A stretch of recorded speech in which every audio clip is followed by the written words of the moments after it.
Hello everybody, Shrouded Hand here. I said on my last video I like to break up the ultra depressing stories with something a bit more light-hearted now and then, so I thought this week I'd look at the strange world of Victorian Spermatorrhea devices.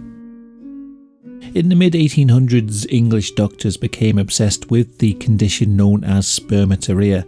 Now, I think this word does have a legitimate medical use, but back then spermatorrhea was used more as a general term for any semen loss through anything other than regular intercourse. This may be involuntary nocturnal emissions, or let's call it self-pleasure.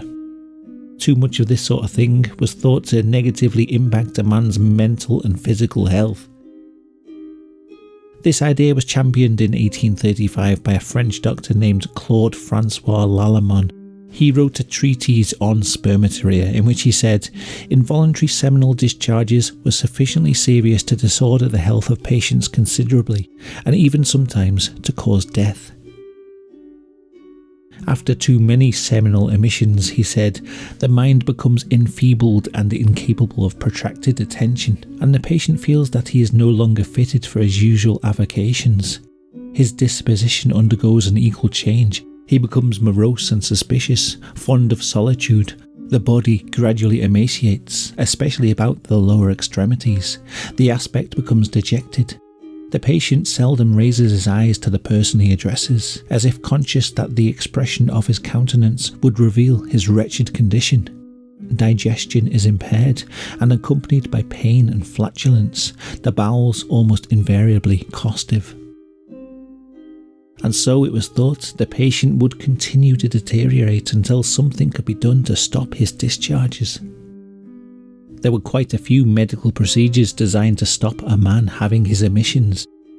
One involved cauterizing the prostate gland, another involved injecting a caustic substance into a man's urethra. Some men even had acupuncture needles inserted into their testicles and prostate. In 1879, Dr. Robert Bartholow wrote of a procedure in which he treated a man's spermatorrhea by forcibly dilating the anal sphincter. He said, the method as pursued by me consists of the introduction of a bivalve rectal speculum and then working the screw until the blades are sufficiently separated. The operation causes considerable pain and may rupture the sphincter if incautiously carried too far. I don't imagine there were too many men lining up to have these procedures done, even if it did save them from the dreaded spermatorrhea, and so a number of mechanical devices were invented instead. One solution was the spermatorrhea ring, also known as the jugum penis or the pollutions ring. The idea is pretty simple. The flaccid member is passed through the inner ring before a man goes to bed. Then, if he should experience any arousal during the night, his member will expand until those outer spikes start to dig into him. This would wake him up before he could have any of his deadly nocturnal emissions. These are some similar devices called urethral rings, which anatomically that name doesn't make much sense to me, but there you go. Much like the spermatorrhea ring, these devices were designed to alert the sleeper to any nighttime erections. I can imagine the risk of accidental injury was pretty high with these things. I mean, what happens if you roll over onto your belly while you're wearing it? I suppose it shows how serious people were about this condition that these things were actually manufactured. Another weird invention was this, James Bowen's surgical appliance. As described in the patent filing, the operation is as follows. The cap is fitted on the head of the organ, and the clasps are attached to the hair around said organ. Simply put, these cables attached at one end to the wearer's pubic hair. If he experienced any nocturnal tumescence, his hairs would be pulled painfully and he would wake up. In 1903, Albert Todd filed 2 patents for devices designed to stop nocturnal emissions. One is a simple spiral of metal wire sturdy enough to stop any unwanted rigidity. The second is a much more elaborate device, a hollow tube worn over the organ with a bell at one end. If the wearer experienced any arousal, the alarm would sound and it would wake them up. Both devices also included a metal coil designed to go around the scrotum and deliver a constant electrical current to the area. These electroshocks were thought to cure various sexual disorders and other nervous conditions. The most sinister thing about these two devices is the measures implemented to stop people removing them. The coil apparatus has a thick wire running through the straps to prevent someone from tearing through them. The Bell device has spikes at the end of the tube as described in the patent filing. At the inner edge of the tube and projecting towards the body of the patient is a series of short points or brads. These are of sufficient length to cause considerable annoyance and pain to the patient should any attempt be made to manipulate the penis by means of the tube, thus serving to prevent weak-minded and insane patients from practicing self-abuse. This is one of the creepiest aspects about all of this. As spermatorrhea was thought to cause mental problems, it was often patients in mental institutions that were forced unwillingly to wear these devices. I don't know about you, but I think if I was strapped into a device that electrocuted my balls and sounded an alarm every time I got an erection, I'd probably develop some new mental disorders rather than have them cured. And here's another strange device, patented by Frank Orth in 1883.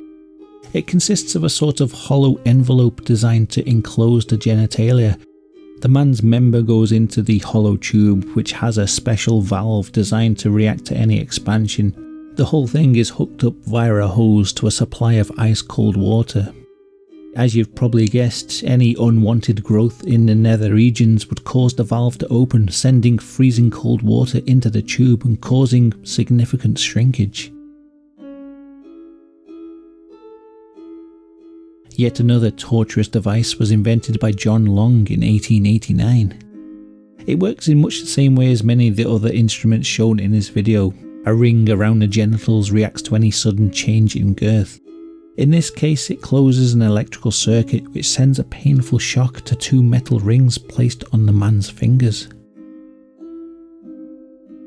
A lot of other wearable devices were basically some variation of a chastity cage. Some even had spikes on the inside. Some of the inventions strayed away from the crotch, but they still looked pretty uncomfortable. Special anti-wanking mittens, straitjackets where the arms were sewn to the side so that the wearer couldn't reach their junk. This strange looking invention was patented in 1908 by Clarence Fraser. The idea was to keep the knees up like this with the two straps around the legs and another one around the neck. This, he claims, would stop sleepwear or the bed sheets from rubbing against the wearer's crotch, thus eliminating one of the leading causes of unwanted arousal. It would probably make it impossible to sleep as well, so at least you wouldn't have any wet dreams, I guess. Spermatorrhea devices were still being patented well into the 1900s. This idea had real sticking power.